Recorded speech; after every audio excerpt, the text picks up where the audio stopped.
Hello, everyone. Welcome to another episode of Life of a Gunner podcast. My name is Faithfulness, and I will be talking about the Arsenal Manchester City game. 1-1 ended in a draw that could have been avoided, a draw that would have been a loss. Now, I don't even know if I should be grateful for the 1 point or if I should be angry that we dropped 2 points. There are a lot of things to dissect from this game. First of all, I really don't understand why against the top six we have to play very conservatively, especially since we have done well in the transfer window. I mean, we got Eze, we got Guy Corres, like we got like a lot of we got important attacking players to our team, like proving attacking players.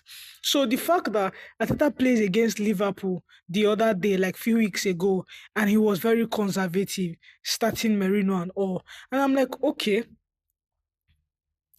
I get it. Do you understand? You're playing at Anfield and you want to be conservative.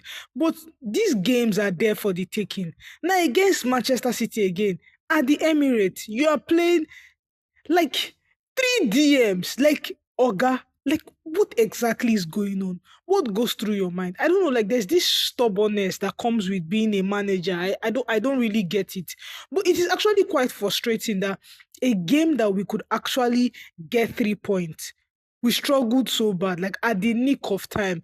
And let me just say thank God for Martinelli, even if I've not been one of his biggest fans of late. I mean, let's just say thank God because that's the only thing we can say.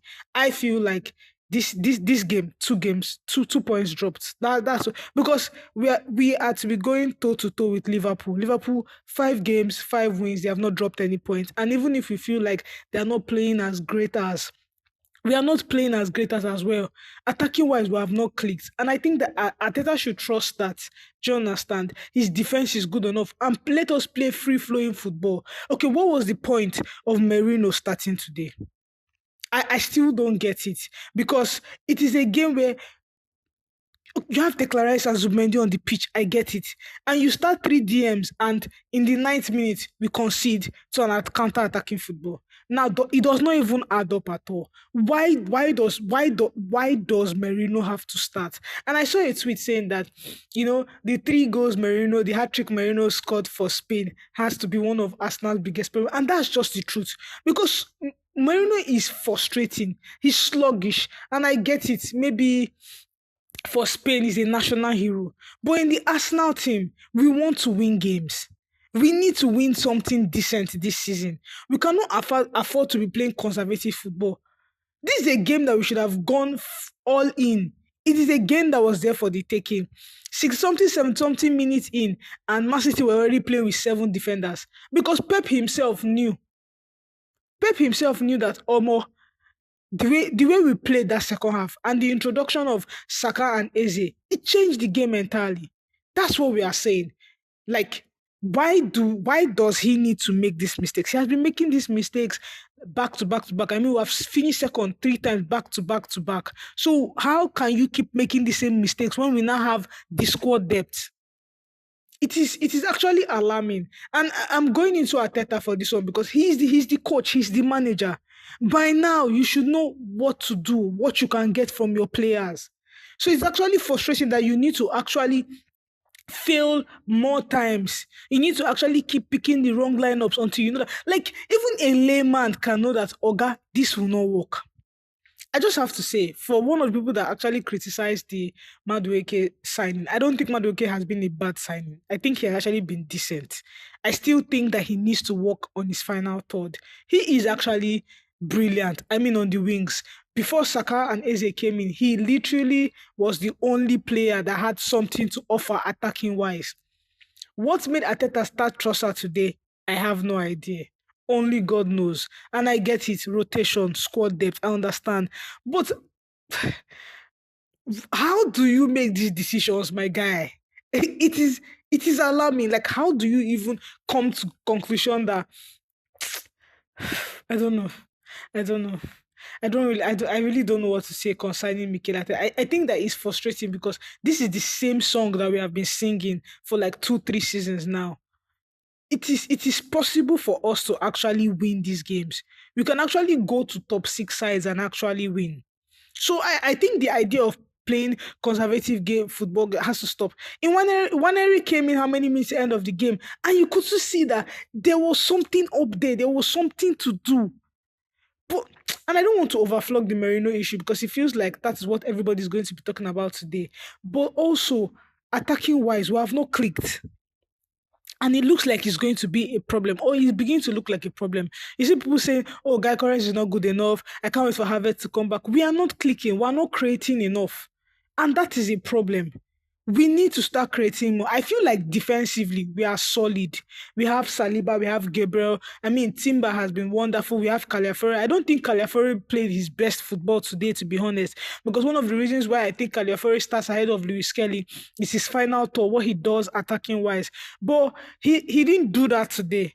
That's just the honest truth. I don't think he was at his best today. And I think it's allowed. I mean, let's cut him some slack. Out of 5 games, 4 games he has been fantastic. Timber once again was very, very solid. He was solid defensively, attacking wise, combining with Madueke. I mean, they are having a very good on-field, relationship and understand. That's wonderful to see. Saliba Gabriel, I think for that Haaland goal, it was a goal that I didn't expect us to concede. Why a lot of people would have shouted, "Oh, Mosquera should have started ahead of Saliba." And deep down, I started to feel the same when I was watching the game. But at the end of the day, when it comes to experience, someone that has played against Haaland before and has delivered time and time again, I would understand why Arteta would pick Saliba over Mosquera. For the midfield, Declan Rice, Zubimendi, Merino. I think I've talked about Merino enough today, so I'm not going to talk about Merino. Declan Rice and Zubimendi. So, first of all, I noticed Declan Rice was playing deeper than Zubimendi. Not a cause for concern, but Declan Rice moving box to box is something that I have been used to for a while. So seeing him play deeper today, but all round Declan Rice game, I think there's just something lacking. He has not been himself.